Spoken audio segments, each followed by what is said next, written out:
नमस्कार दर्शक बंधु ओइंड Odia channel national weather bulletin को आपको स्वागत।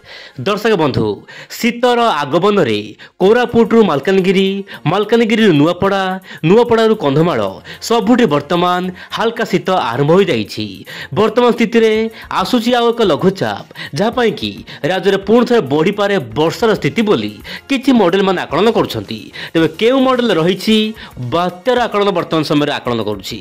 आसंतु आज अपडेट आलोचना करबा हेता पूर्व ओ इंडिया चैनल प्रथम थर थिले आपण चैनल को सब्सक्राइब करंतु आ प्रतिदिन संध्या 7टा रे देखंतु पाणीपाग खबर आरंभ करबा आज पाणीपाग अपडेट। दर्शक बंधु वर्तमान समय आपण मोबाइल से देखंतु देशर विभिन्न भागरु वर्तमान मौसमी वायु विदा नै सारिछि जहा कि सैटेलाइट इमेज रे यह बयान होउछि। वर्तमान समय धीरे धीरे ओडिसा रे मध्य पाग अनुकूल होबा लागिछि।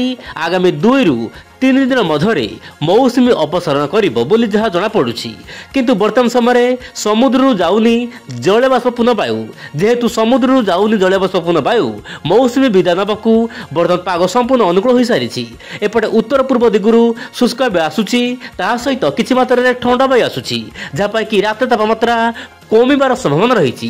बंगोपसागर जो उत्तर बंगोपसागर सृष्टि होता घूर्णिबलय ताहा मध्य वर्तमान दुर्बल हो जाइछि। काँ भाँ अंचल में सामान्य पूर्वल वायुजीव जहाँपाई कि दक्षिण ओडिशार किछि अंचल में प्रबल वर्षा देखा मिल पारे। तेज केउं जिले प्रबल वर्षा हेबो मु आपको कहबो चेष्टा करिबा। आपण देखंतु वर्तमान वायु चलन उत्तर पूर्व दिगु आसुछि ता मान दर्शक बंधु उत्तर पूर्व मौसुमी वायु वर्तमान सक्रिय होबार लागिछि दक्षिण भारत में।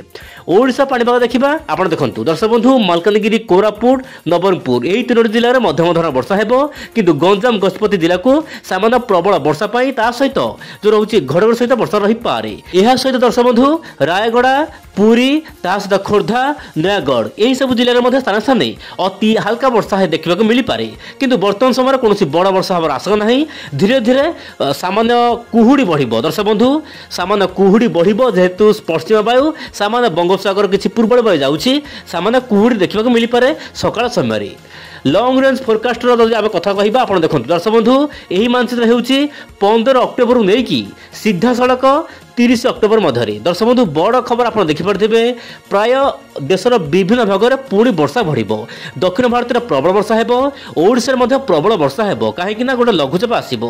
केउ लघुचाप आसिबो जहाँकि मॉडल आकलन करुछि। आप देखंतु दर्शक बंधु जेपीएस मॉडल आकलन करुछि कि बंगोपसागर में सृष्टि हो पारे लघुचाप से पुणी दक्षिण बंगोपसागर में जो रहुछि दर्शक बंधु भारतर तल लाटिट्यूड बा आप जो रहुछि श्रीलंका उपकूल में गोटे घूर्णिबलय सृष्टि हेबो प्राय अक्टोबर 22 तारिख बेलू दर्शक बंधु अक्टोबर 22 तारिख बेलू गोटे घूर्णिबलय रहिबो जहाँपाई कि धीरे धीरे यह घनीभूत हेबो।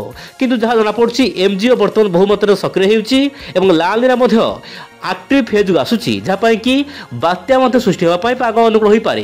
प्रथम आरब सागर सृष्टि हो पारे बात्या एवं यह आपणकर जो रहुछि दक्षिण पश्चिम दिगु जीवापाई पाग अनुकूल हेबो एवं ओमान किंबा यमन आड़ को जाइपारे बोली जहाँ वर्तमान समय जेपीएस मॉडल आकलन करुछि। यह सहित श्रीलंका आड़ को आउ एक बात्या आसिबो 25 अक्टोबर बेलू बोली जहाँ वर्तमान समय जेपीएस मॉडल आकलन करुछि।